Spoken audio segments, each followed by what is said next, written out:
Welcome to new TV Telugu.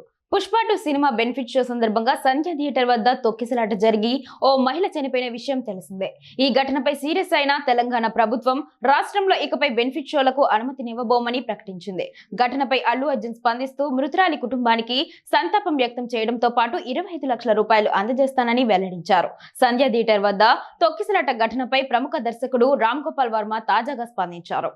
ఈ ఘటనకు అల్లు అర్జున్ ని నిందించడం హాస్యాస్పదమని, బెనిఫిట్ షోలకు స్టార్లను రావద్దనడం, బెనిఫిట్ షోలను రద్దు చేయడం, యాక్సిడెంట్లు జరుగుతున్నాయనే కారణంతో రోడ్లపై ట్రాఫిక్ ను నిషేధించినట్లు ఉందని వ్యాఖ్యానించారు.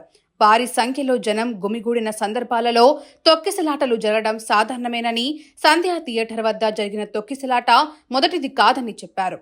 గడిచిన దశాబ్దంలో జరిగిన తొక్కిసలాట ఘటనలు, అందులో పదులు, వందలు, వేల సంఖ్యలో జనం చనిపోయిన ఘటనల గురించి తెలుసుకోవాలంటే ఈ లింక్ చూడండి అంటూ వికీపీడియా లింక్ ఇచ్చారు. సంధ్యా థియేటర్ వద్ద జరిగిన తొక్కిసలాటకు కారణం ఏమిటనేది పోలీసుల విచారణలో బయటపడుతుందని, ఇందులో థియేటర్ యాజమాన్యం నిర్లక్ష్యం ఉంటే వారిని అరెస్ట్ చేయడం సమంజసమేనని వర్మ పేర్కొన్నారు. అంతేకాని అల్లు అర్జున్ ను దీనికి బాధ్యుడిగా చేయడం ఏంటని ప్రశ్నించారు. ఈ సందర్భంగా బెనిఫిట్ షోకు వర్మ అర్థం చెప్పారు.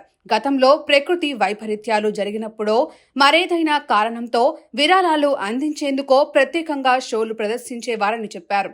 ఈ షోలతో వచ్చిన సొమ్మును విరాళంగా అందించేవారని గుర్తు చేశారు. ప్రస్తుతం బెనిఫిట్ షోల ప్రదర్శనకు ముఖ్య కారణం ఆ సినిమాలపై ఉన్న హైప్ ను, ప్రేక్షకుల క్రేజ్ ను సొమ్ము చేసుకోవడమేనని వివరించారు. ఈ బెనిఫిట్ షోలతో ఇతరులకు ప్రయోజనం లేదని, వీటిని బెనిఫిట్ షోలు అనడం కన్నా స్పెషల్ షోలని పిలవడం కరెక్ట్ అని అన్నారు. సాధారణ టీ, సాధారణ భోజనంతో పోలిస్తే స్పెషల్ టీ, స్పెషల్ మీల్స్ ను కొంత ప్రత్యేకంగా తయారు చేసిస్తారు కాబట్టి వాటి ధర ఎక్కువని చెప్పారు. అదేవిధంగా రిలీజ్ కన్నా ముందే కొంతమందికి ప్రత్యేకంగా సినిమా చూసే అవకాశం కల్పించే షో కాబట్టి స్పెషల్ షోల టికెట్ ధరలు కూడా పెంచవచ్చని ఆర్జీవీ వివరించారు.